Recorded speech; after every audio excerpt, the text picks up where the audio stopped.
नमस्कार दोस्तों, आप सभी का स्वागत है आपके अपने यूट्यूब चैनल तैयारी सक्सेस की में। तो दोस्तों, आज का जो वीडियो है वो इस वीडियो लेक्चर का दोस्तों आज पहला वीडियो है। और दोस्तों इस वीडियो लेक्चर में मैंने जितने भी एसएससी के आए हुए एग्ज़ाम के प्रश्न है, चाहे वो जीके का हो, जीएस का हो या फिर करंट अफेयर्स का हो। दोस्तों करंट अफेयर्स तो यहाँ पर इंक्लूड नहीं किया जाएगा। करंट अफेयर्स के जितने भी प्रश्न होंगे वो नया नया मैं अपलोड करूँगा, क्योंकि दोस्तों करंट अफेयर्स प्रीवियस ईयर के करंट अफेयर्स से प्रश्न नहीं बनता है। लेकिन दोस्तों जो जीके और जीएस होता है वो टीसीएस का दोस्तों पैटर्न होता है और बार बार रिपीट करता है। तो दोस्तों मैं अगर 20 प्रश्नों को इस वीडियो में इंक्लूड करता हूं तो इसको इतना डीपली समझाने का प्रयास करूंगा कि एक प्रश्न से दोस्तों 7 से 8 प्रश्न बताने का कोशिश करूंगा। मतलब पूरा डिटेल से बताया जाएगा। और आप देख सकते हैं कि अगर एक प्रश्न को अगर 7-8 उसका जो मतलब पूरा कैरेक्टरिस्टिक्स को बताया जाए तो 120 से 140 तक आपका प्रश्न कवर हो जाएगा। तो दोस्तों आपको बहुत ही ज़्यादा बेनिफिट हो सकता है। तो इस वीडियो के अंत तक ज़रूर बने रहिएगा। और अगर चैनल को अभी तक सब्सक्राइब नहीं किए हैं तो चैनल को भी सब्सक्राइब कर दीजिएगा। तो दोस्तों बिना टाइम गवाए शुरू करते हैं आज का पहला प्रश्नों के साथ। तो दोस्तों आज का पहला प्रश्न है, मॉन्ट्रियल प्रोटोकॉल निम्नलिखित में से किससे संबंधित है। तो दोस्तों आप लोग जानते ही होंगे कि जो हम लोग का बहुत सारा प्रोटोकॉल साइन हुआ है। तो दोस्तों जो मॉन्ट्रियल प्रोटोकॉल है वो किससे संबंधित है, यही प्रश्न पूछा जा रहा है। तो मॉन्ट्रियल प्रोटोकॉल है दोस्तों ओजोन 6 से। तो दोस्तों बहुत सारा प्रश्न बनता है ओजोन लेयर से, ओजोन से। तो दोस्तों हम लोग डिटेल्स में पढ़ते हैं क्या है। तो जो दोस्तों अक्सर पूछा जाता है कि ओजोन दिवस कब मनाया जाता है। तो आप याद रखिएगा दोस्तों, ओजोन दिवस मनाया जाता है 16 सितंबर को। दोस्तों एक प्रश्न हुआ ये वाला। तो फिर दोस्तों पूछा जाता है कि ओजोन का सूत्र क्या है। तो दोस्तों ओजोन का सूत्र हो गया O3। फिर दोस्तों प्रश्न बनता है कि ओजोन लेयर कहाँ पर स्थित होती है। तो दोस्तों याद रखिएगा, जो ओजोन लेयर है वो स्थित होता है समताप मंडल पर। समताप समताप मंडल पर याद है तो याद रखिएगा दोस्तों, इम्पोर्टेंट है, वेरी वेरी इंपॉर्टेंट। दोस्तों मैं वही प्रश्न बताऊंगा जो बार बार एग्जाम में रिपीट होता है और आप इम्पोर्टेंट है। आप अगर खुद कम्पिटिटिव एग्ज़ाम के स्टूडेंट है, आप भले भांति परिचित होंगे इन सारे प्रश्नों के ऊपर से। तो दोस्तों पूछा जाता है कि ओजोन लेयर को किस में मापा जाता है। तो दोस्तों याद रखिएगा, ओजोन लेयर को मापा जाता है डॉप्सन पे। फिर दोस्तों सवाल उठ सकता है माइंड में कि आखिर ओजोन लेयर होता क्या है। तो दोस्तों ओजोन लेयर एक लेयर है, मतलब एक मान सकते हैं कि एक जाल की तरह है। तो दोस्तों वो उसका काम यही है, जो बाहर से हम लोग का जो सूरज से दोस्तों जो परावैंगनिक किरण आता है और परावैंगनिक किरण को दोस्तों वो रोकता है। अगर दोस्तों परावैंगनिक किरण हम लोग का जो स्किन से अगर टच होता है दोस्तों तो उससे हम लोग को स्किन कैंसर हो सकता है। तो दोस्तों जो ओजोन लेयर है उनको वहीं से रिफ्लेक्ट कर देता है। और इसी कारण दोस्तों ओजोन लेयर हम लोग का बहुत अच्छा मित्र भी है दोस्तों, मान सकते हैं। लेकिन दोस्तों अभी कुछ दिन पहले ओजोन को एक छिद्र देखा गया है दोस्तों। तो जो ओजोन का जो छिद्र हुआ है वो दोस्तों अंटार्कटिका में दिखा गया था। तो दोस्तों एक प्रश्न से आपको इतना सारा जानकारी मिल रहा है। तो दोस्तों मैं यहाँ पर आपको एक प्रश्न पूछ रहा हूँ। तो दोस्तों आपको बताना है कि दोस्तों जो क्योटो क्योटो प्रोटोकॉल हुआ था। तो दोस्तों जो क्योटो प्रोटोकॉल हुआ था वो किस कारण से हुआ था, आपको आंसर में बताना है। कमेंट में बताइएगा अगर आप पढ़े हैं तो दोस्तों चलते हैं नेक्स्ट प्रश्न पर। दोस्तों नेक्स्ट प्रश्न है, कर्क रेखा और मकर रेखा के बीच के क्षेत्र को क्या कहलाता है। दोस्तों आपको बताना है जो कर्क रेखा है और मकर रेखा के जो बीच का क्षेत्र है उसको क्या कहा जाता है। तो दोस्तों उसका राइट आंसर हो जाएगा उष्णकटिबंधीय क्षेत्र। तो दोस्तों यहाँ पर उष्णकटिबंधीय क्षेत्र से प्रश्न नहीं बनता है, अक्सर प्रश्न बनता है इन सारी रेखाओं के ऊपर से। तो दोस्तों आपको इस वीडियो में वही देखना है कि क्या होता है। तो दोस्तों अक्सर ऐसा सवाल बनता है कि कर्क रेखा भारत के कितने राज्यों से होकर गुजरती है, या फिर कर्क रेखा किन किन महाद्वीपों से होकर गुजरती है। तो दोस्तों आज के वीडियो में हम लोग दोस्तों उसी के ऊपर चर्चा करेंगे कि कर्क रेखा किन किन महाद्वीपों के ऊपर से पास होता है। तो दोस्तों दोस्तों जो पूरा हम लोग का जो पृथ्वी है उन पर 3 दोस्तों लाइन पाई जाती है।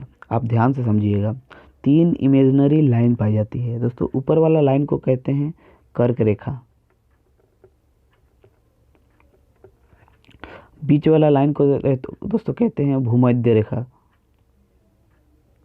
या फिर इसे विषुवत रेखा भी कहते हैं दोस्तों, और नीचे वाला लाइन को दोस्तों कहते हैं मकर रेखा।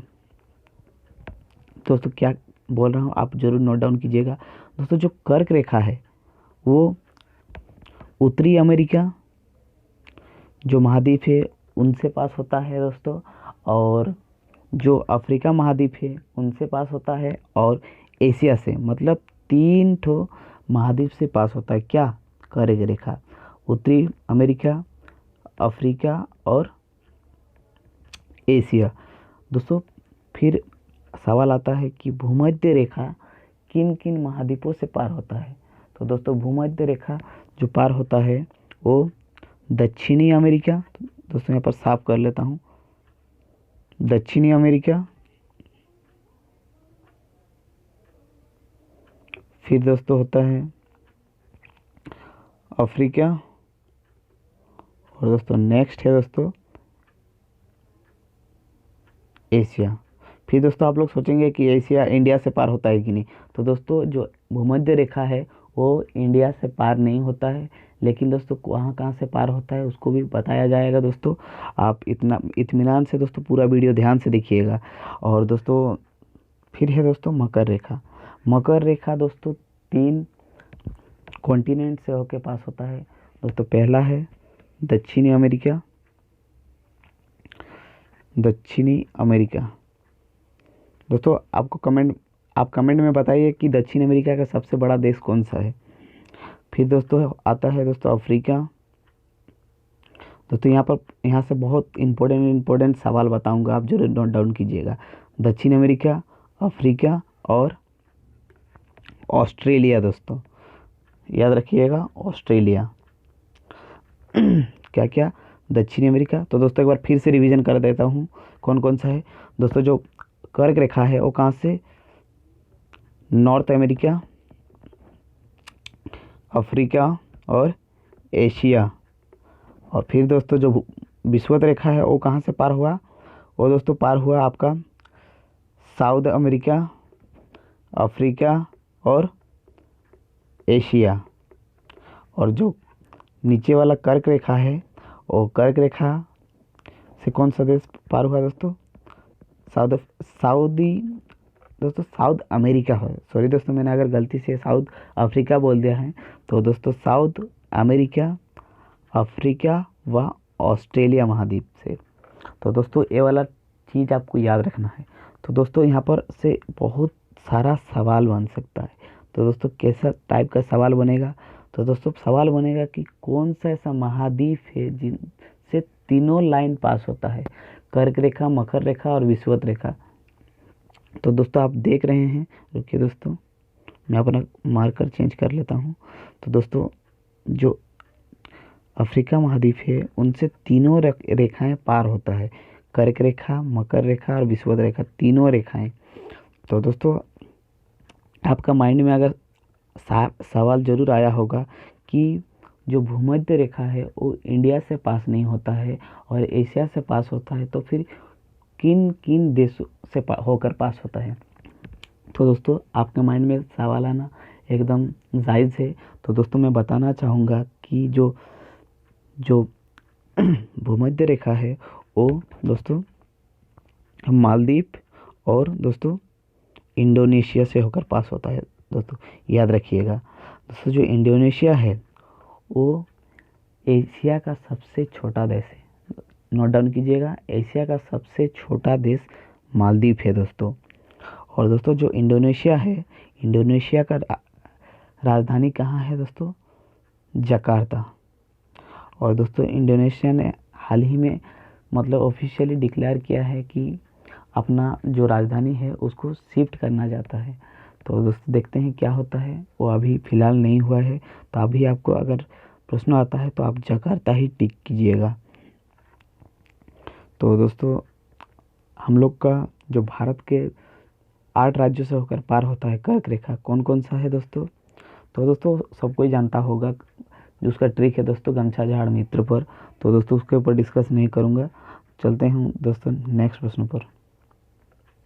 दोस्तों नेक्स्ट प्रश्न है, भारत का कौन सा पड़ोसी देश लक्षद्वीप समूह के दक्षिण में स्थित है? तो दोस्तों आपको बताना है कि भारत का कौन सा पड़ोसी देश लक्षद्वीप समूह के दक्षिण में स्थित है। तो दोस्तों इसका सही उत्तर हो जाएगा मालदीव। दोस्तों अक्सर प्रश्न बनता है कि भारत का ऐसा कौन सा द्वीप है जो कोरल रीफ से बना हुआ है। दोस्तों कोरल रीफ मतलब होता है मूंगा चट्टान से। तो दोस्तों आपको याद रखना है कि जो लक्षद्वीप है वो पूरी कोरल रीफ से बना हुआ है। बहुत बहुत इम्पोर्टेंट सवाल है दोस्तों। और दोस्तों जो लक्षद्वीप है वो सबसे छोटा केंद्र शासित प्रदेश भी है। तो दोस्तों यहाँ पर ऑप्शन में है दोस्तों, बहुत सारा ऑप्शन है कि बांग्लादेश। तो दोस्तों बांग्लादेश की राजधानी कहाँ है? ढाका दोस्तों। तो दोस्तों याद रखिएगा बांग्लादेश की राजधानी दोस्तों ढाका है। और दोस्तों जो ढाका है वो सार्क का मुख्यालय है दोस्तों, याद रखिएगा। और दोस्तों जो म्यांमार है उसको प्राचीन नाम क्या था दोस्तों? बर्मा, याद रखिएगा दोस्तों। और दोस्तों जो इंडोनेशिया के बारे में तो मैंने पहले क्वेश्चन में ही बताया। तो दोस्तों चलता हूँ नेक्स्ट प्रश्न पर। दोस्तों नेक्स्ट प्रश्न है, निम्नलिखित में से किस वन को पृथ्वी ग्रह के फेफड़े के रूप में जाना जाता है? तो दोस्तों इस प्रश्न में पूछा जा रहा है कि पृथ्वी का फेफड़ा किस ग्रह को, मतलब पृथ्वी ग्रह का फेफड़ा किसे कहा जाता है? मतलब ऐसा सवाल है कि लंग्स ऑफ अर्थ, ऐसे भी स्टेटमेंट दिया जा सकता है कि लंग्स ऑफ अर्थ किस मतलब जगह को कहा जाता है। तो दोस्तों इसका सही उत्तर होगा, आप सभी जानते ही होंगे, अमेज़न फॉरेस्ट को। तो दोस्तों ऐसा सवाल बन सकता है कि अमेज़न फॉरेस्ट किस कॉन्टिनेंट में स्थित है? तो दोस्तों याद रखिएगा जो अमेज़न फॉरेस्ट है वो कहाँ है? साउथ अमेरिका में। दोस्तों जो साउथ अमेरिका का सबसे बड़ा देश है वो है ब्राज़ील, याद रखिएगा, वेरी वेरी इंपॉर्टेंट है दोस्तों। ब्राज़ील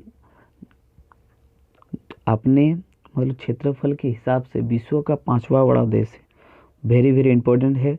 और दोस्तों जो ब्राज़ील है वो पूरा दक्षिण अमेरिका का बहुत बड़ा देश है। और उनसे हर जगह यहाँ पर दोस्तों 2 इम्पोर्टेंट क्वेश्चन बताना चाहूँगा। जो दोस्तों जो अमेज़न देश है उनसे पूरा दक्षिण अमेरिका का जितना भी देश है सब टच है। मतलब मान के चलिए कि ये वाला दक्षिण अमेरिका है, उनसे सारा देश लगा हुआ है। लेकिन दोस्तों 2 ही ऐसा देश है जो उनसे सीमा साझा नहीं करता है। तो दोस्तों आप याद रखिएगा और आप देखिएगा कि ये वाला प्रश्न अगर आप कहीं भी पूछते हैं तो इसका जवाब बहुत सारा स्टूडेंट नहीं दे सकेंगे, क्योंकि दोस्तों ये वाला प्रश्न यूपीएससी का प्रश्न है। तो दोस्तों प्रश्न है कि जो मतलब ब्राज़ील से कौन सा दक्षिण अमेरिका का ही देश अपना सीमा साझा नहीं करता है? तो दोस्तों इसका आंसर होगा इक्वेडोर और चिली।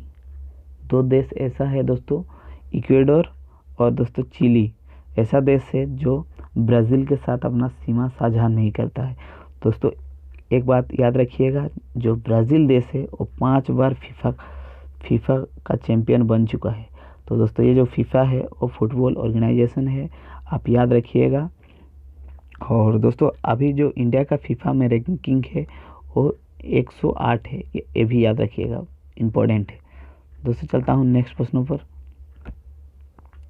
दोस्तों नेक्स्ट प्रश्न है, देश विश्व का सबसे बड़ा रबर उत्पादक देश है। तो दोस्तों आपको बताना है कि विश्व का सबसे बड़ा रबर उत्पादक देश कौन सा है? तो दोस्तों इसका सही उत्तर हो जाएगा थाईलैंड। दोस्तों थाईलैंड विश्व का सबसे बड़ा रबर उत्पादक देश है। मतलब रबर का प्रोडक्शन में सबसे टॉप पोजीशन पे कौन आता है? थाईलैंड। तो दोस्तों थाईलैंड की राजधानी कहाँ है दोस्तों? बैंकॉक, याद रखिएगा दोस्तों। वेरी इम्पोर्टेंट है। और दोस्तों यहाँ पर जो दोस्तों अगर पूछा जाए कि भारत का सबसे लार्जर स्टेट कौन सा है जो मतलब रबड़ के प्रोडक्शन में टॉप पोजीशन पे है, तो दोस्तों आप याद रखिएगा दोस्तों केरल। केरल केरल भारत का सबसे बड़ा राज्य है जो रबर के उत्पादन में फर्स्ट आता है। मैं बड़ा स्टेट मतलब एरिया वाइज नहीं बात कर रहा हूँ, तो दोस्तों मैं बात कर रहा हूँ कि रबर के प्रोडक्शन में पहला स्टेट पर जगह पे कौन आता है, केरल आता है, याद रखिएगा दोस्तों। और दोस्तों चलते हैं नेक्स्ट प्रश्न पर।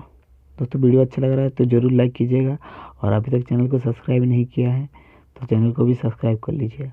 तो दोस्तों नेक्स्ट प्रश्न है, दुनिया का सबसे सक्रिय ज्वालामुखी में से एक माउंट एटना कहाँ पर स्थित है। तो दोस्तों आपको बताना है कि जो माउंट एटना है वो कहाँ पर स्थित है। तो दोस्तों इसका सही उत्तर हो जाएगा इटली में। तो दोस्तों माउंट एटना है इटली पे। दोस्तों इटली की राजधानी कहाँ है दोस्तों, रोम। दोस्तों रोम को 7 पहाड़ियों का रानी कहा जाता है। अब याद रखिएगा विश्व में 7 पहाड़ियों की रानी किसे कहा जाता है, तो दोस्तों रोम को कहा जाता है, याद रखिएगा। दोस्तों यहाँ पर ऑप्शन में है केनिया। दोस्तों केनिया की राजधानी कहाँ है,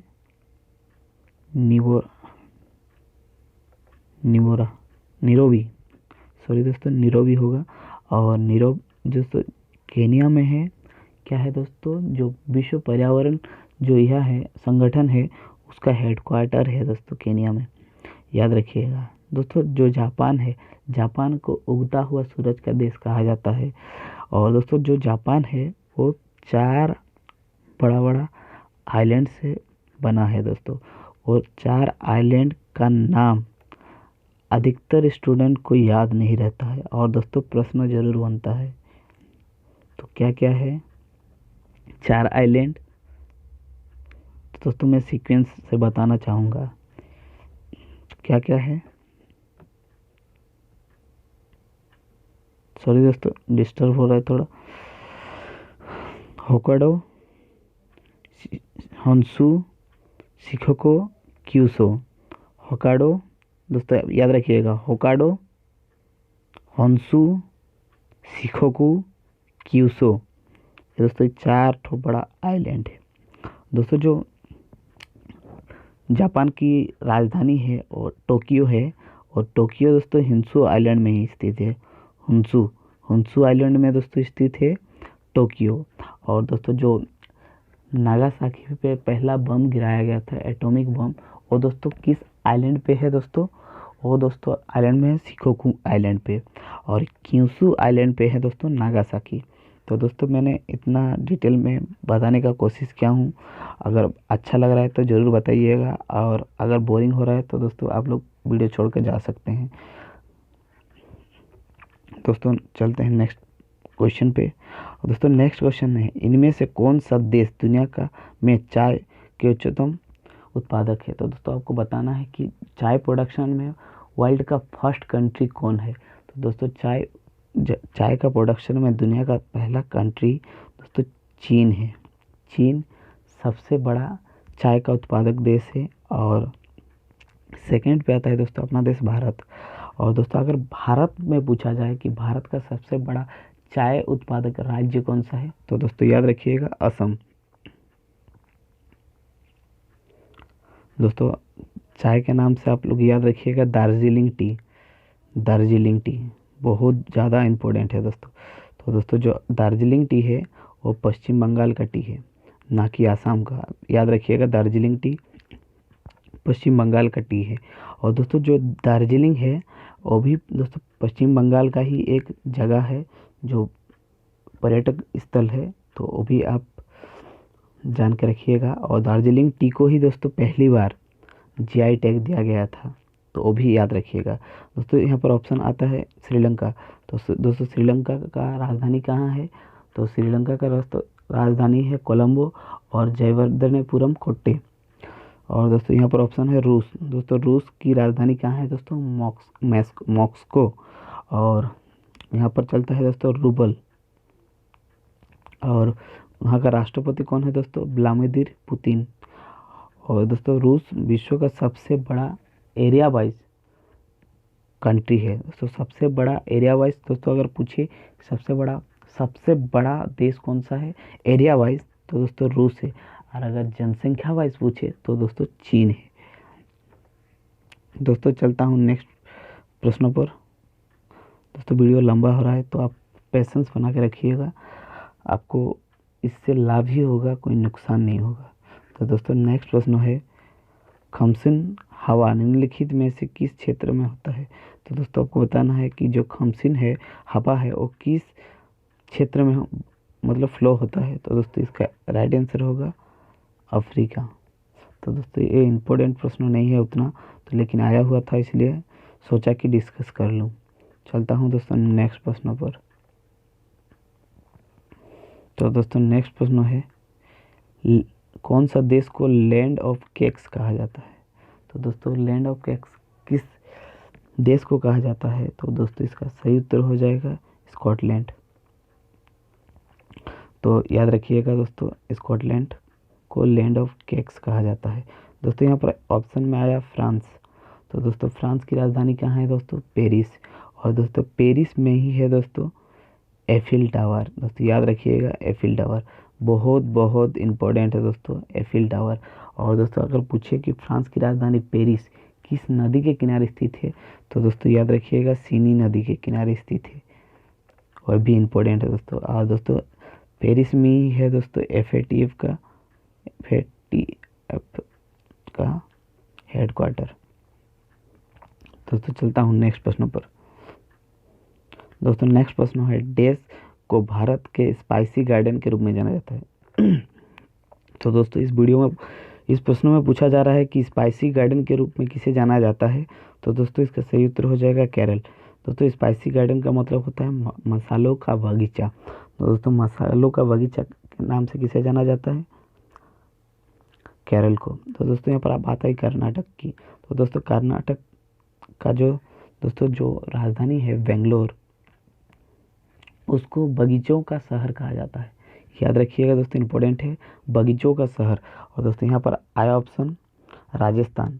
तो दोस्तों राजस्थान की राजधानी कहाँ है दोस्तों, जयपुर। और दोस्तों जयपुर को हाल ही में यूनेस्को की सूची में शामिल किया गया था। यूनेस्को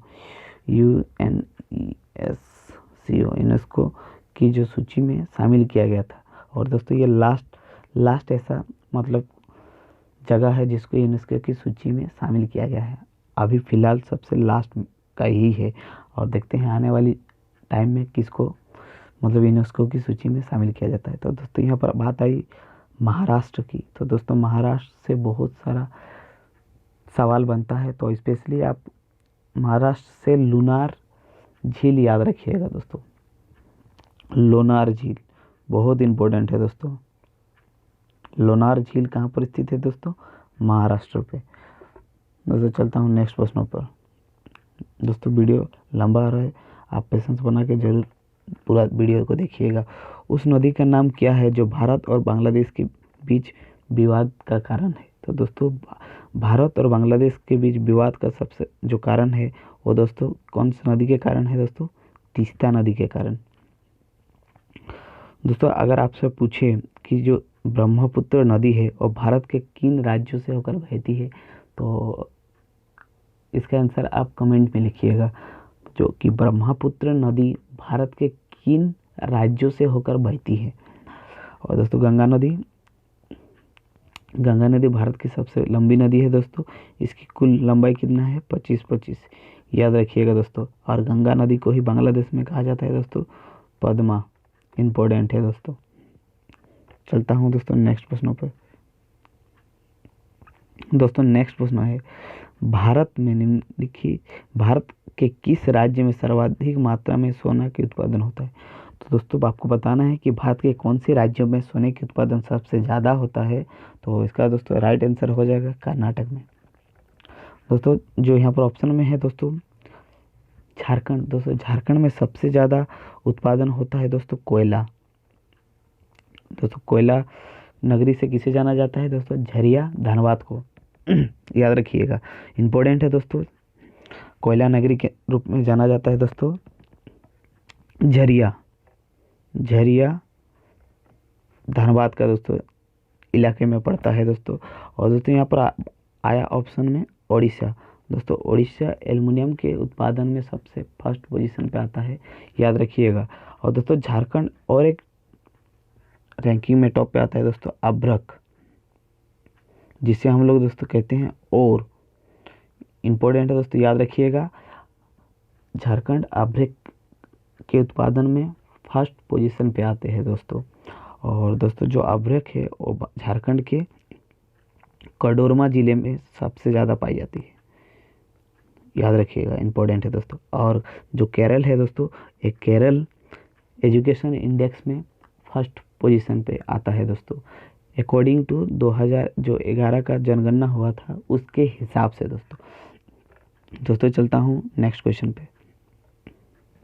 दोस्तों नेक्स्ट क्वेश्चन है, निम्न इनमें से किस राज्य में सर्दियों के महीने में सबसे अधिक वर्षा होती है? तो दोस्तों जो सर्दियों के मौसम में सबसे अधिक वर्षा होता है दोस्तों तमिलनाडु में। कारण यही है कि दोस्तों जो तमिलनाडु का जो कोस्ट है दोस्तों, जब मानसून रिटर्न होता है तो यहाँ पर टकराता है दोस्तों। इसी कारण जो तमिलनाडु का जो एरिया है वो बरसात के टाइम में सर्दी के टाइम में दोस्तों वहाँ पर बारिश होता है, क्योंकि दोस्तों मानसून लौटता है। यही वाला आप याद रखिएगा, क्योंकि मानसून लौटता है और इसी कारण उसको सर्दी के दिन में तमिलनाडु पर वर्षा होती है। तो दोस्तों बात आई, यहाँ पर बहुत सारे स्टेट दिया हुआ है दोस्तों। हम लोग देखते हैं मिजोरम। दोस्तों मिजोरम का जो सीएम है कौन है? जोरमथंगमा।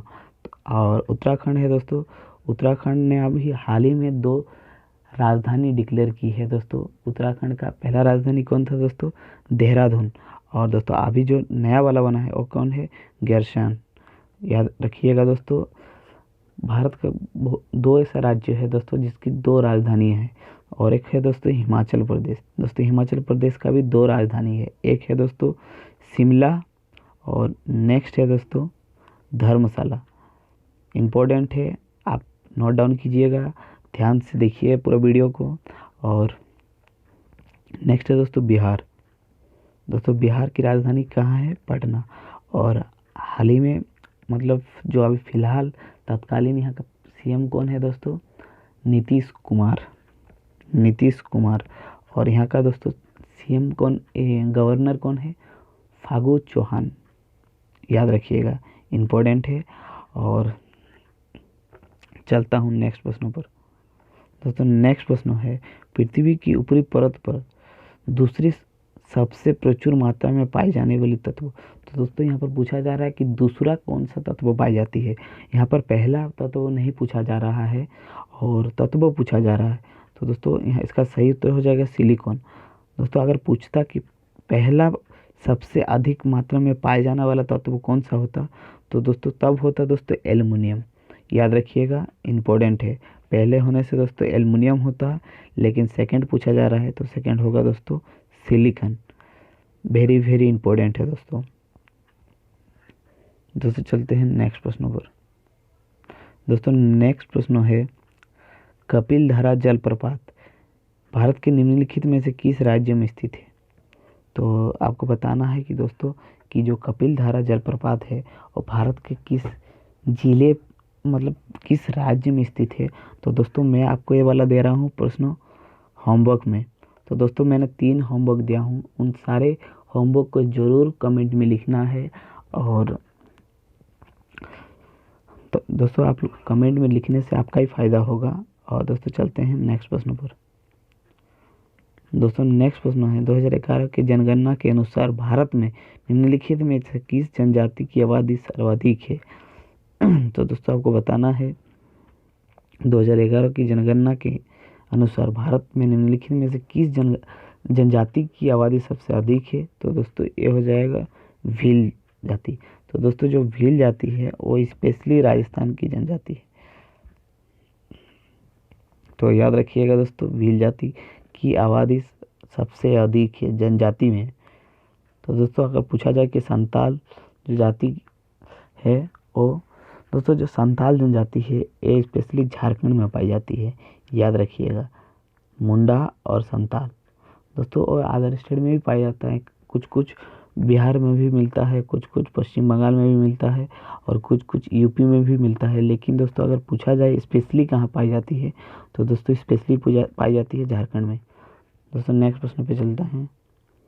दोस्तों नेक्स्ट प्रश्न है, विष्णुपद मंदिर किस नदी के किनारे स्थित है? तो दोस्तों आपको बताना है कि विष्णुपद मंदिर किस नदी के किनारे स्थित है। और दोस्तों इसका सही उत्तर हो जाएगा, बताइए क्या है इसका राइट आंसर। तो दोस्तों इसका राइट आंसर हो जाएगा दोस्तों फाल्गु नदी। दोस्तों फाल्गु नदी के किनारे ही है विष्णुपद मंदिर। तो वीडियो दोस्तों कैसा लगा जरूर बताइएगा। तो दोस्तों यहीं पर हम लोग का वीडियो एंड होता है। तो वीडियो कैसा लगा आप ज़रूर बताइएगा। Thanks for watching. और दोस्तों अभी तक चैनल को सब्सक्राइब नहीं किया है तो चैनल को सब्सक्राइब कर लीजिएगा। और वीडियो को अभी तक लाइक भी नहीं किए हैं तो वीडियो अगर आपको 5% भी अगर अच्छा लगा तो ज़रूर लाइक कीजिएगा। और अगर आप लोग लाइक करते हैं, सहयोग करते हैं, तभी मैं नेक्स्ट पार्ट बनाऊंगा, नहीं तो नहीं बनाऊंगा दोस्तों। और अपने दोस्तों के साथ ज़रूर शेयर कीजिए, मिनिमम 5 दोस्तों के साथ ज़रूर शेयर कीजिए। दोस्तों मिलते हैं नेक्स्ट वीडियो में, तब तक के लिए जय हिंद जय भारत।